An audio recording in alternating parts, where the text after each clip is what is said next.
Saludos, bienvenidos a un nuevo encuentro organizado por el Club de Prensa de Diario de León y BBVA para analizar los aspectos que tienen más interés desde el punto de vista tanto social como económico y financiero.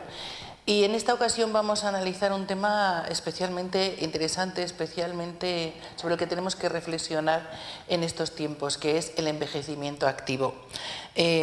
Cada vez vivimos más años que nunca y eso es un logro médico, social y económico, pero también nos plantea nuevos retos que hay que abordar y es ¿qué hacemos con todo ese tiempo que hemos ganado? ¿Cómo aprovecharlo con la máxima vitalidad y cómo seguir aportando también a la sociedad? Porque hasta hace no muchos años prácticamente la jubilación, el final de la vida laboral coincidía con el final casi de la vida de participación, ¿no?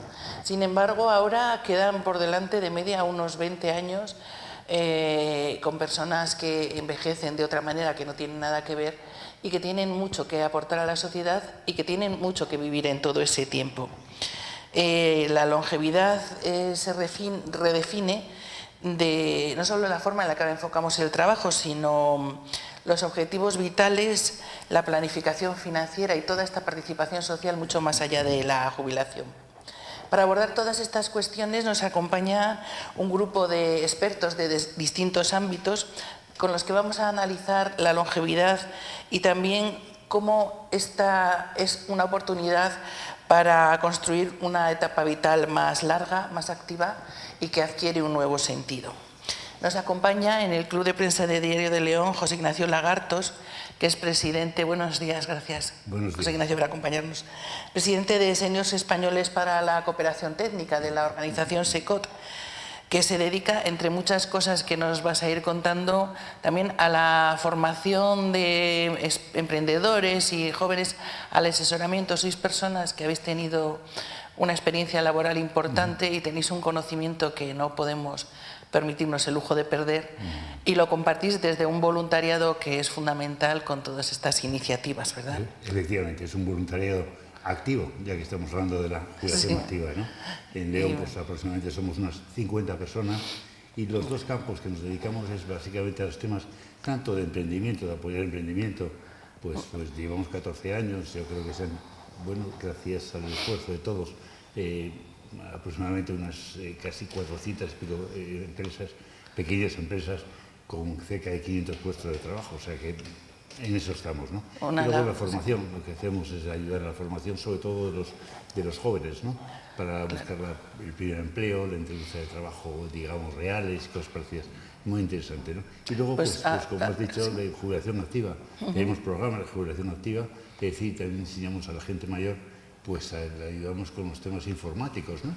Por decir de alguna forma, para que sepan utilizar los teléfonos. Habéis ido móviles, ampliando todos estos campos, ahora ahondaremos en esto, que es muy interesante. Está con nosotros también Carmen Requena. Carmen es bienvenida, muchas gracias. Es catedrática de la Universidad de León y miembro de la Asociación de Geriatría, además de especialista en psicología del envejecimiento. Gracias por acompañarnos, Carmen. Gracias a vosotros por la invitación. Y Juan Manuel Mier Paino, que es responsable de la iniciativa BBVA Mi Jubilación. Bienvenido también y muchas gracias por estar con nosotros. Muchas gracias. Encantado de estar con vosotros. Muy bien. Pues, en primer lugar, sí me gustaría que debatiéramos un poco sobre este tema de la jubilación activa que apuntaba también Ignacio, y las formas de participación que las personas que dejan la actividad laboral como tal pueden seguir aportando y lo que tienen que seguir aprendiendo. Carmen, desde tu perspectiva, desde tu experiencia, ¿cómo afecta tanto a la salud física como emocional el tener objetivos durante esa etapa que va, cuando se acaba la vida laboral, tener objetivos y el marcarse unas nuevas metas?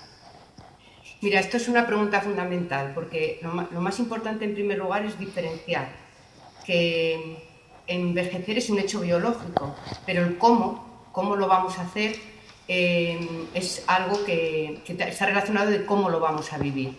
Entonces, tener un propósito, un objetivo va a ser relevante para poder tener calidad de vida. Y cuando hablo de objetivo, o hablo de propósito, el propósito central va a ser la capacidad de cuidarse de uno mismo, es decir, entender que tú eres la persona más querida a la que tienes a tu cargo y que has de cuidar, y que has de cuidarte. Pero ese cuidado con excelencia, es decir, haciendo de la vejez una obra de arte, tratando de hacer en el día a día las cosas bien hechas por el gusto de hacerlas. Eso desde luego va a tener un impacto clarísimo a nivel físico, porque se regeneran nuestras neuronas, hay mayor neuroplasticidad y más funcionalidad, y desde el punto de vista emocional aumenta nuestra capacidad, nuestra eficacia y también nuestra autoestima.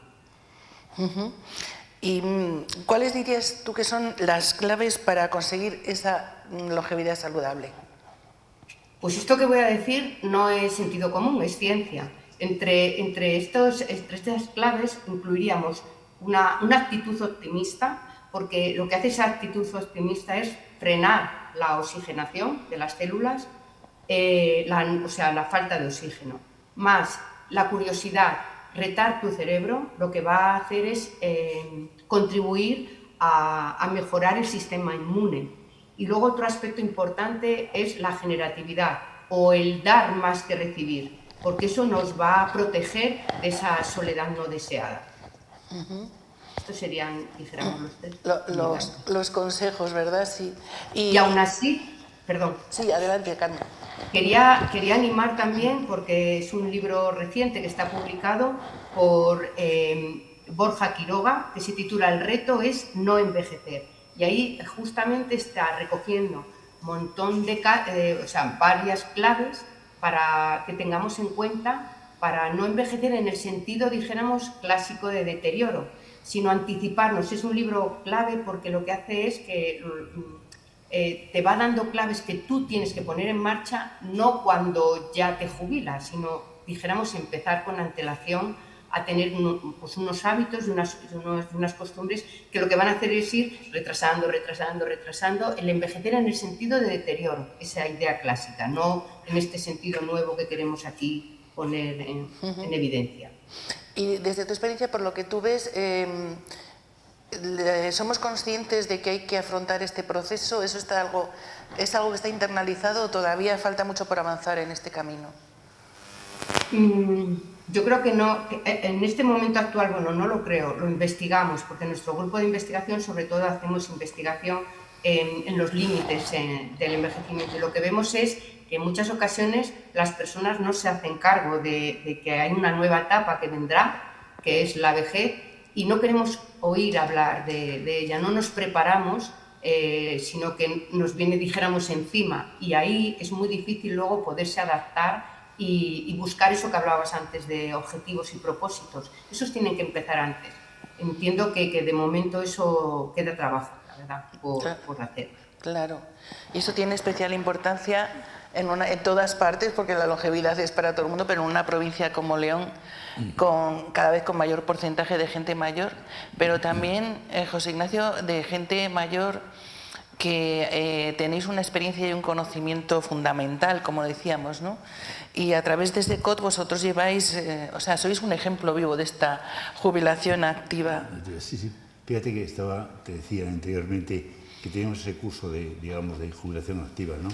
Y empezábamos diciendo, que es un poco lo que estamos haciendo, que hay una frase que dice, que creo que es muy interesante, que dice que alargamos años a la vida, pero que hay que hacer también es alargar la vida a los años, ¿no?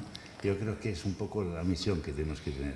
Nosotros, pues es de alguna forma devolver a la sociedad pues lo que hemos aprendido, ¿no? De forma voluntaria, y les enseñamos, digamos, en estos ciclos que hacemos con la gente mayor en las residencias, les enseñamos un poco pues en la capacidad que tienen social, que es la parte nuestra de relacionarse, ¿no? Porque aparte, digamos, de la labor de emprendimiento, pues está la labor también social de tener pues coloquios como los que tenemos, que la gente se presenta y que ha hecho una vida, o tenemos temas, pues, los marcos culturales que ahora estamos haciendo sobre los temas de León, de los pendones o los aluches. Es decir, esto es darle una vida plena a que la gente es centralizada. Es importantísimo dentro de lo que es física, mental y social, la parte social digamos, de las personas, de las mayores, ¿no? La relación social que puedan tener. ¿Y cómo cambia, por ejemplo, las personas que se acercan a vuestras iniciativas, incluso vosotros como voluntarios, cómo cambia un poco vuestra perspectiva al, como decía Carmen, en dos aspectos, al devolver todo eso a la sociedad, al dar más que recibir, y luego a ese optimismo que se necesita para afrontar cada día la vida? ¿Cómo cambia? Pues yo creo que te lo hace, ¿eh? Yo creo que es automáticamente, ¿no? Muchas veces dices, bueno, me voy a jubilar, después hemos tenido una vida bastante estresante, sí. Me voy a jubilar, no voy a hacer nada, me siento, que y paseo. Yo creo que es que el problema, como decían, hasta mentalmente, ¿no? Y los problemas derivados, es decir, comienzan, digamos, cuando te jubilas, ¿no? Y yo creo que cuando jubilas tienes que estar activa la cabeza. Y la forma de estar activa, te sientes bien, ¿no? Te sientes bien haciendo, te sientes bien dando, te sientes bien sintiendo a la gente, ¿no? Y cuando un emprendedor te dice que viene a verte, ¿no? Y te dice, bueno, pues voy a hacer esta idea y transformar de la idea a realidad y buscarle la financiación y empezar con el primer proyecto, tomar un café con él para animarle, para que siga adelante. Eso es lo que hace que las personas, es decir, nosotros los jubilados, pues nos sintamos optimistas y felices. Y felices, claro que sí. Y uno de los aspectos que hasta ahora tampoco se tenía tan en cuenta, pero que es fundamental para afrontar esta prolongación de la vida y para tener una vida, un envejecimiento también de calidad, es la planificación financiera, que quizá hasta hace no mucho no se tenía tan en cuenta. Juan Manuel, ¿a qué edad recomendáis empezar a prepararse y cómo hay que ir preparando este camino para tener una tranquilidad económica en la última etapa, en toda esta última etapa, que son muchos años, como decimos? Sí, bueno, yo creo que está muy unido con lo que comentaba Carmen inicialmente, ¿no? Y la necesidad bueno, es que estamos todavía pensando en que 65 o 67 años es ya pues tu última etapa, ¿no? Y de lo que comentaba de quedarte esto sin hacer nada y la realidad ha cambiado. Primero, por la esperanza de vida pues ha aumentado cada año va aumentando y además las actividades que hacemos cada vez son más, ¿no? Entonces, todo eso necesitamos tener recursos, eso es inevitable, ¿no? Y la cuestión está en que lo que vemos es que cuanto antes empieces a pensar en la jubilación, cuando antes empieces a tener hábitos para la jubilación, pues vas a estar mejor preparado, ¿no? A mí me llama la atención cuando a alguien le preguntas sobre jubilación, siempre piensa que es algo que te tiene que preocupar cuando te quedan 5 años para jubilarte. No, la jubilación es algo que te tiene que preocupar desde el primer momento en que empiezas a trabajar. Y porque además, cuanto antes empieces a ahorrar para la jubilación, digamos, el esfuerzo que vas a tener que realizar es mucho menor, ¿no? Desde el punto de vista bueno, pues no es lo mismo ir ahorrando 100 euros al mes desde los 25 años, ya solo por el plazo, que hacerlo a los 50. Pero es que además, a nivel financiero hay un término y o sea, la matemática financiera es bastante sencilla, en mi modesta opinión, ¿vale? Pero hay un concepto fundamental que es el interés compuesto, ¿no? Es dejar los ahorros invertidos durante mucho tiempo. Los propios ahorros van generando, los intereses que se van acumulando van generando más intereses, ¿no? Y el que empieza antes va a ir acumulando un mayor ahorro para cuando se jubile, ¿no? Y por último, también hay que tener en cuenta que cuanto antes empieces, más riesgo puedes asumir. Es decir, cuanto antes empieces, tus inversiones pueden tener más exposición a renta variable, por ejemplo, y esto te pueda contribuir con una mayor rentabilidad en largo plazo. Todo esto, ¿con qué fin? Con el fin, como comentaba, no puede ser, pensamos 65 o 67 años como edad de jubilación, pero fijaros que era la edad de jubilación que se fijó en la época de Bismarck. Es decir, y no es la misma situación. Hace 80 años, cuando llegabas a esa edad, te quedabas, eras el abuelo que estaba, ¿no? Ahí sentado, ¿no? Ahora mismo, es decir, con 80, 85 años la gente está teniendo una vida plena y el que tiene más solucionados sus recursos económicos tiene más capacidad para salir, para ir a temas culturales, para viajar, y todo eso necesitas tener un colchón y necesitas tener un ahorro, ¿no? Básicamente es eso, ¿no? Así como decíamos antes, igual que no todo el mundo es consciente de que, como comentaba Carmen, de que tienes que ir preparándote para esa actividad, probablemente vosotros notaréis que tampoco hay mucha excesiva conciencia de que hay que ir preparando esta planificación financiera. Para alguien que esté ya más cerca de la edad de jubilación y no haya empezado, ¿qué herramientas les proponéis? ¿Cómo tiene que actuar? A ver, para alguien que nuevamente volvemos al ejemplo de 25 y 50 años. Enfatizo de nuevo en que el que tenga 25 años, si puede ahorrar un poquito todos los años, todos los meses, aunque sea, digamos, fijaros, lo que va a acumular en el largo plazo es bastante elevado. El que tiene ya 50, 55 años y ya está bien vislumbrando pues ya la jubilación, tiene unas partes positivas. En general, no digo todo el mundo, pero en general cuando nos acercamos a la década de los 50, pues ya pues la hipoteca en muchos casos ya está bastante pagada, en muchos casos pues nuestros hijos empiezan ya a terminar la época escolar y universitaria en el caso y empiezan a necesitar menos recursos, con lo cual es un momento en el cual tenemos más capacidad de ahorro. Podemos destinar más parte de nuestros ingresos a ahorrar para la jubilación. Por lo tanto, pensemos en eso, ¿no? Pensemos en, oye, aprovechemos que en esta época empiezan a bajar los gastos para poder acumular, pero siempre con una visión de hábito, es decir, con una visión de hacerlo automáticamente, no pensar, bueno, ya lo haré mañana o pasado, no. Oblígate a dejar una partida mes a mes depositada para el ahorro para la jubilación.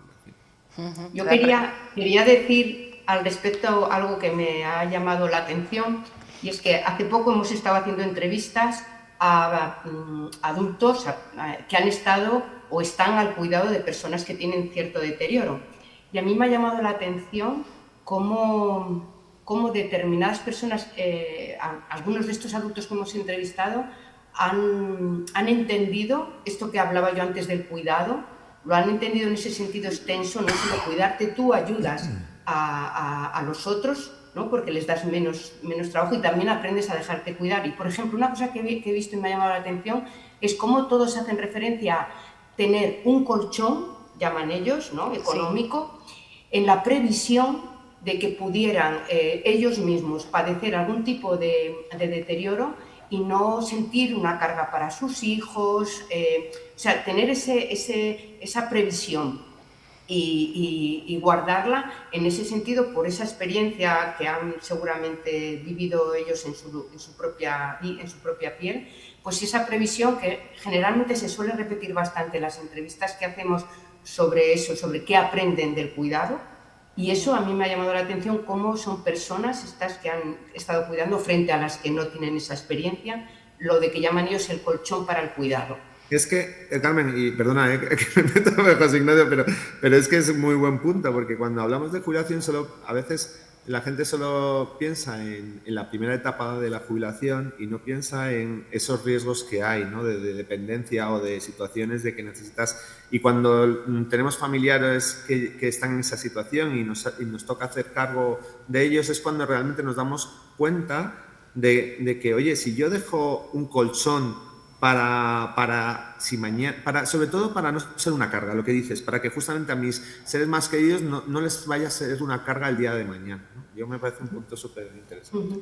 Porque también la planificación financiera, Juan Manuel, hablamos de guardar para esos años que tenemos de vida, pero esa planificación incluye también el tema de las herencias y lo que viene después, ¿no? Dejar las cosas ordenadas, porque también se tienen más propiedades, la vida es distinta a la de antes, ¿no? Eso también supongo que vosotros lo trataréis ahí, porque es importante dejar ordenado todo lo que viene después. Bueno, nosotros sobre todo en la iniciativa de Viva mi Jubilación nos enfocamos mucho a informar sobre la jubilación, sobre todo que la gente sepa, porque la gente no tiene ni idea de lo que va a tener de pensión, no tiene ni idea de la fiscalidad, o sea, en realidad la gente se preocupa, ya digo, cuando ya le toca, ¿no? Pero no antes. Entonces nuestro objetivo en esta iniciativa es que la gente pueda conocer lo máximo que posible lo que es la jubilación. El tema de herencias y demás, no entramos, es muy complejo y además es la forma de destruir familias, ¿no? Las herencias, pero lo que sí que es importante, y ahí sí que animo a cualquiera, es que obviamente tener un testamento, tener las cosas bien ordenaditas y bien claras, es algo también que es una menor carga que vas a dejar a tus futuros herederos. Pero lo que parece claro es que todavía tenemos mucho camino que recorrer en aprender a envejecer, ¿no? Todavía no nos enseñan suficiente en aprender a envejecer. Carmen, ¿consideras que existen referentes suficientes y conocidos para aprender a envejecer de esta forma saludable y feliz? A ver, referentes, si nos vamos ya muy antiguo en la historia, vemos, por ejemplo, yo que sé, a Platón o a Cicerón, que de hecho ellos fueron longevos para su época y planteaban que el momento de la vejez era el ideal para la reflexión y para el cuidado del alma. Más tangible, más de una historia más reciente, no sé, si me ocurre, yo que sé, por ejemplo, Rita Levi Montalbini, creo que es, que con 103 años murió y recibió premio Nobel. O sea, su cara estaba muy arrugada, pero su cerebro para nada. Pero fíjate, yo haría referencia más a los referentes domésticos, es decir, a los que tienes cerca, porque lo que justo estamos ahora en una tesis recogiendo también información sobre cómo se construye el concepto de vejez. Y la evidencia es que, sobre todo, es en el núcleo familiar, donde uno va construyendo el mapa de cómo ha de planificarse y plantearse su propia vejez, y también es en la propia comunidad ese reflejo de cómo yo me tengo que hacer la idea, cómo el rol que yo tengo que adoptar cuando yo me jubile, de alguna manera lo atrapas de tu entorno, de tu día a día. Y desgraciadamente tengo que decir que esa comunidad todavía está en la idea de vejez como deterioro. Ese es el referente más habitual. No esta nueva gente que está saliendo, los nuevos viejos, que nada tienen que ver con ese modelo. Pero desgraciadamente lo que impera en nuestra comunidad y en el entorno familiar también es lo de deterioro y deterioro. Ya. Entonces, desde una perspectiva social, ¿qué cambios habría que introducir para cambiar esta dinámica, esta forma de pensar? Mira, yo creo que lo que sería muy interesante es las contranarrativas que llamamos nosotros. Es decir, está llena de anécdotas individuales, y yo sobre todo ahora con esto de TikTok y las redes, muchas personas mayores ya las vemos ahí haciendo alarde de sus capacidades. Y, es decir, hay muchas iniciativas individuales, contranarrativas, es decir, contra lo que es la idea esa clásica de deterioro, individuales. Pero no sé, el gran reto social es buscar la manera de que eso se haga comunidad. Es decir, que mediante asociaciones, agrupaciones, incluso, fíjate, a nosotros en la universidad nos funciona, hacer una red entre ámbito académico y ámbito social para, dijéramos, trasladarnos información y experiencias entre unos y otros. Eso es una experiencia que para nosotros ha sido bastante importante. De hecho, nosotros en la web hemos recogido un contenido que se llama Corre, Ve y Dile, donde vamos recogiendo pues, experiencias de asociaciones y de agrupaciones de personas mayores que son, dijéramos, modelos a seguir, porque yo creo que esa es un aspecto importante, eso de conectar, pues eso, ahora lo que estamos haciendo en esta misma entrevista, ¿no? Conectarnos entre todos, porque esa es la idea es esa transformación social, porque individuales hay muchas.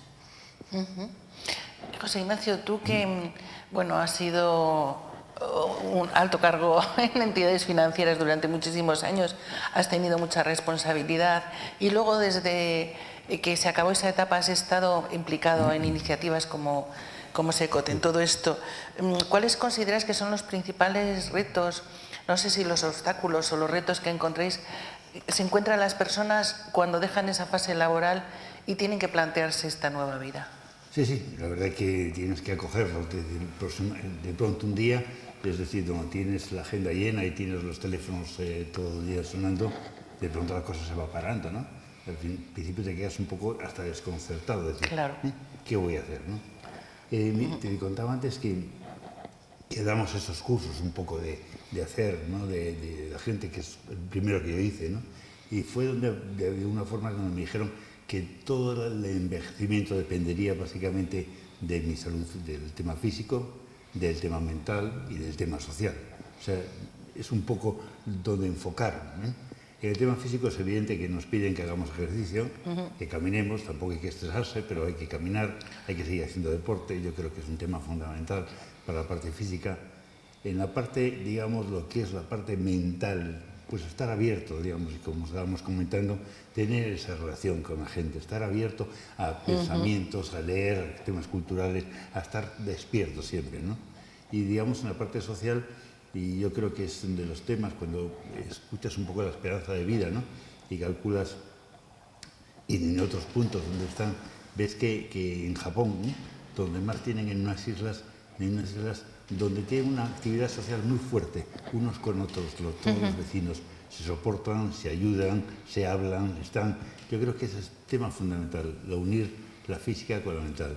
Y bueno, en nuestro caso, pues procuramos todos los días, es decir, en esa relación social que tenemos, contarnos cosas, incluso pues camaradería, de hacer comidas o hacer cenas. Recientemente hemos estado ahora celebrando, por ejemplo, la asamblea anual, ¿no?, que tenemos, y hemos estado en el Bierzo, y bueno, pues vamos a ver un museo y aprovechamos, fuimos al Ciudad de la Cultura, todos juntos, estrecharnos, darnos un abrazo, decir cómo estás por la mañana. Yo creo que es un tema fundamental a la hora de esa actividad social. Claro. Y luego, por otra parte, que también lo hemos comentado antes, sería un desperdicio absoluto que la sociedad, que nuestra economía, que toda nuestra sociedad en general perdiera todo el conocimiento que vosotros habéis acumulado durante tantos años, ¿no? Tenéis mucho que aportar en todos los ámbitos. Yo creo que tenemos que aportar en los dos temas, ¿no? A veces, pues nosotros lo que tenemos es la experiencia, es lo que de alguna forma, entre comillas, vendemos, es la experiencia de estar. La verdad es que es muy gratificante, yo creo, para todos. Y es gratificante porque, primero, tenemos tiempo para escuchar. Cuando alguien viene a darnos un proyecto o cuando alguien nos habla de una idea de qué hacer, le escuchamos. En segundo lugar, le transformamos en el sentido de le enseñamos, intentamos que haga él, ¿no? Él tiene que hacer su plan de empresa. Nosotros únicamente le instruimos de cómo hacerlo. Y luego pues la acompañas en las pequeñas cosas. Tengo que abrir la tienda, pero no me viene el pintor. ¿Qué hago yo? Necesito ese permiso. Te quiero decir, ese tema de la labor cercana de estar con ellos, ¿no? Yo creo que es un tema gratificante por las dos partes. Y no solamente ese tema, sino que después seguimos con él. ¿Qué tal te va? ¿Qué puedo hacer por ti? Mira, yo quiero significarte dos proyectos muy importantes que hemos tenido en la provincia de León y que hemos tenido hasta los premios Repsoda, estos premios, ¿no? El lago Sechores, que lo conoces, es un lago que empezó pues con una chica del abuelo que hacía quesos y ha hecho en un restaurante fantástico con todo tipo de actividades. El segundo que tenemos es en Santibáñez de la Isla, es un pueblo donde los vecinos, hemos apoyado a los vecinos en hacer, digamos, una casa rural y con, digamos, restaurante y actividades y sobre todo también el tema social. Ellos están atendiendo a los vecinos de la zona mayores para que no marchen a residencias, para que se queden en sus casas. Te quiero decir, ellos procuran de que vaya al médico, le llevan la alimentación, la limpieza de la casa y además es un ejemplo entrañable de lo que estamos haciendo, de lo que podemos hacer por la sociedad leonesa. Claro, porque al final en ese tema también la soledad es lo peor que le puede pasar a una persona que cambia radicalmente su forma de vida, ¿verdad? Sobre todo en los pueblos, lo que tenemos ahora pues con la despoblación, realmente la gente está en los pueblos pues cayendo, muy pocos vecinos, gente mayor ya, casi no puede salir de casa. Fíjate que aquí en este pueblo, entre todos los vecinos han hecho este proyecto, o sea, poniendo cada uno, más de 100 vecinos, 4.000 euros, que es bastante dinero. Y todos están procurando de que el proyecto salga adelante. Porque el bar, cuando se les fue, pues ya no tenían bar, no tenían sitio donde reunirse. Es un tema que tenemos que ayudar a que esto vaya adelante. El tema social, la relación social que decía es fundamental, ¿no? Y Juan Manuel, desde el punto de vista de la planificación financiera que comentábamos, ¿cuáles son, nos has hablado de lo que tendría que hacer, cuáles son los principales errores que solemos cometer a la hora de planificar las finanzas de cara a la etapa después de la jubilación? Bueno, o sea, primero de todo, antes de nada, compartir con José Ignacio la importancia de escuchar a nuestros mayores y sobre todo toda la experiencia que tienen, porque a veces no se está valorando lo suficiente, sobre todo cuando es la puesta en marcha de empresas y demás. Sobre el tema de la planificación, sobre todo a la hora yo no lo denominaría como tal error, sino, bueno, en la economía, sobre todo, en las últimas décadas se ha ido desarrollando la idea de que no somos seres racionales económicos como antes pensábamos, ¿no? O sea, es decir, no tomamos las decisiones de forma racional, sino más bien con aspectos psicológicos que condicionan nuestras tomas de decisiones, ¿no? Ahí lo que hablamos es que tenemos ciertos sesgos a la hora de tomar decisiones, ¿no? Y esto se ve muy claramente en lo que es el ahorro para la jubilación, ¿no? Estos sesgos condicionan que nos equivoquemos o que cometamos errores de forma generalizada que evitan que podamos planificar adecuadamente la jubilación. ¿A qué me refiero? Por un lado, lo que es el sesgo presente, ¿no? El sesgo de presente, y eso nos pasa a todos, ¿no? Solemos tener, pues digamos, desear las gratificaciones inmediatas antes que las gratificaciones futuras. Es decir, nos gusta más comernos hoy un bollo, hablando como de dieta, ¿no? Que comer hoy verduras y pensar que el día de mañana, cuando esté jubilado, voy a tener una situación saludable mayor y que eso a largo plazo va a ser mucho más gratificante, ¿no? No, nos comemos el bollo, ¿no? Pues en temas económicos nos pasa igual, ¿no? Nos compramos el modelo de teléfono último modelo hoy y lo pagamos a plazos, en vez de coger y decir, pues mira, voy a aguantar con mi móvil viejo durante 3 años más y mientras tanto ese dinero lo voy ahorrando, ¿no?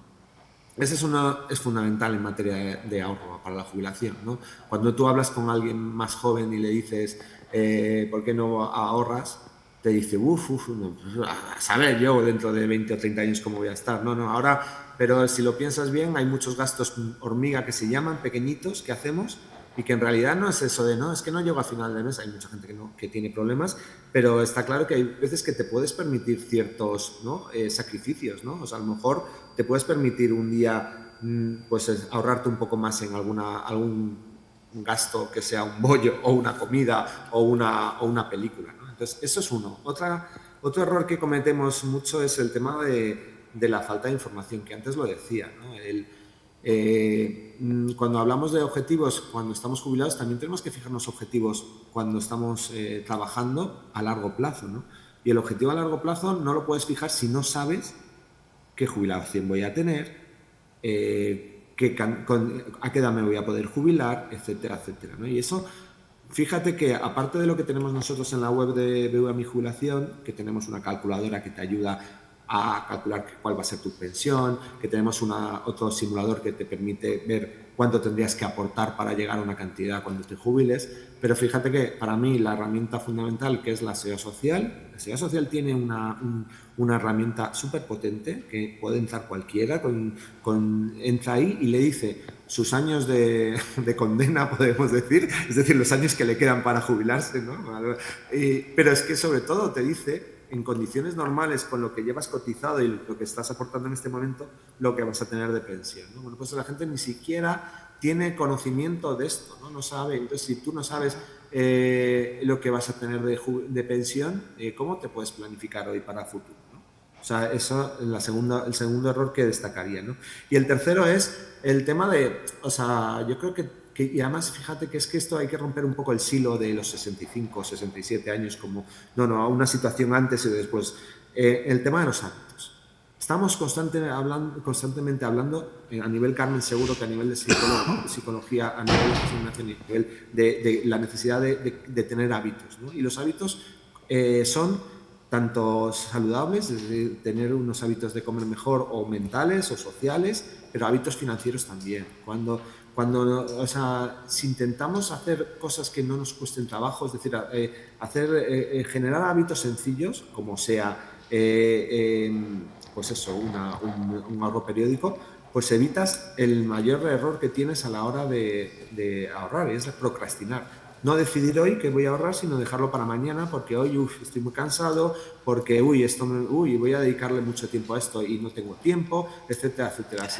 Si pensamos en el tema de toma de decisiones en materia de jubilación y de ahorro, lo que nos damos cuenta es que si tú cogieses hoy analizases toda tu vida, el tiempo que has consumido en diferentes cuestiones, te darías cuenta que sí, has dedicado no sé cuántos años a dormir, no sé cuántos años a comer, pero si analizamos el tiempo que has dedicado a pensar en ahorrar para jubilación y el tiempo que has dedicado, por ejemplo, a entrar en Netflix y ver qué película voy a ver, pues seguramente le has dedicado muchos más días a ir cambiando de opción en el mando que lo que has dedicado a pensar en jubilación, ¿no?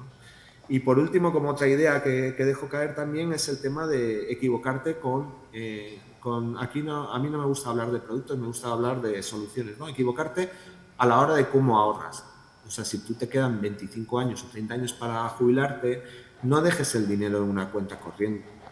O sea, busca algo que por lo menos cuando lleguen los 25 años no se haya erosionado tu ahorro. Si tú dejas el dinero sin invertir, si lo dejas en una cuenta corriente, la erosión de la inflación lo que va a hacer es que lo que tenías hoy, dentro de 20 años, va a ser mucho menos, ¿no? Por lo tanto, ahí obviamente no todos tenemos que ser expertos financieros o expertos en inversiones. Búscate a alguien, ya sea tu asesor de tu entidad financiera, ya sea tu asesor que tengas contratado por fuera, pero si no te gusta, búscate a alguien que te pueda ayudar a tener un ahorro bien invertido. Es un poco así como... Bueno, vosotros como una entidad financiera que tenéis una capilaridad enorme, me imagino que de forma presencial, a través de vuestros agentes, de vuestros trabajadores, también tenéis un papel muy importante es donde se pueden acercar a las personas que estén o estemos más despistadas, digamos, a la hora de iniciar este camino de saber cómo planificar, ¿no? Exacto, yo es a eso me refiero justamente, es decir, si en tu oficina son digamos, yo creo que digamos, el profesional financiero ha cambiado radicalmente en los últimos décadas, sobre todo porque es que el gestor que vas a tener delante tiene una formación apabullante, tiene unos controles a nivel de saber lo que te puede recomendar según tu nivel de conocimientos financieros y según tu edad y tu situación económica, y te va a poder ayudar a elegir el vehículo de ahorro más adecuado. Ya digo, aquí no estamos hablando, obviamente yo estoy en la gestora, para mí los fondos de inversión, los planes de pensión son maravillosos, pero no tiene que ser el vehículo que mejor encaje. Puede ser un fondo de inversión, puede ser tal, puede ser cualquier otro. Lo importante es ahorrar para nosotros, y sobre todo y para nosotros lo importante es que digamos que eso, cuando pasen muchas décadas, pues te haya permitido ese colchón que hablábamos antes. Bueno, todo esto es apasionante, muy interesante, pero yo creo que tenemos que ir acabando ya por una cuestión de tiempo. Entonces, sí que me gustaría que cada uno de vosotros me dijerais como un mensaje que consideráis más relevante transmitir a las personas, no a los mayores, sino ya a los jóvenes, a toda la sociedad, para afrontar este reto del envejecimiento activo. Carmen, ¿cuál sería tu principal conclusión o tu principal recomendación?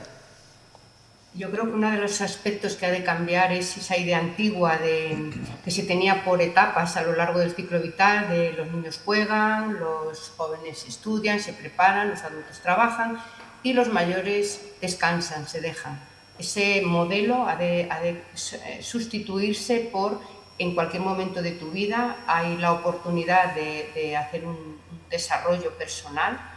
Ya no existe esa idea de compartimentar y organizar qué se tiene que hacer en cada etapa, porque ahora mismo lo que comentaba anteriormente el presidente de la Asociación de Empresarios, que se trata de ayudar a otros, ¿no? De formar parte activa de la sociedad, implicarse en objetivos, aprender, enseñar, que decía él, entre sus actividades a las personas mayores a que aprendan tecnología. Es decir, que en esa edad se aprenden cosas, se marcan objetivos, tenemos metas, porque parece que eso de las metas solo está, dijéramos, focalizado a etapas más jóvenes, pero realmente las metas también son una cuestión de ser las personas mayores. Diría eso, nada de límites, sí objetivos, es como acabaría yo. José Ignacio, desde tu experiencia. Bueno, yo creo que la verdad es que no tenemos que ver la jubilación como otra fase de la vida, sino como otra continuidad de la que ya estamos haciendo. Yo creo que las personas de siempre tienen que tener aficiones, tienen que tener dedicación a las cosas. No se puede decir, bueno, ya lo haré después, cuando me jubile. No, harás menos o más actividad porque tienes que trabajar. Pero yo creo que tenemos que desde siempre tener esas aficiones, dedicarnos a ellos. La persona que ha hecho deporte continuará haciendo deporte. El que no ha hecho deporte, pues es difícil que en la jubilación lo hagan. Yo creo que es una continuidad. O sea, debemos desde siempre trabajar en ello, ¿no? Por supuesto, trabajar desde jóvenes y decir que va a llegar esa etapa, porque además son etapas que hemos vivido viendo a nuestros padres, a nuestros abuelos, es decir, que vamos a llegar, que vamos a estar ahí, es decir, ser conscientes de ese tema, tener esas aficiones para cuando seamos mayores poderlas continuar. Yo creo que es fundamental.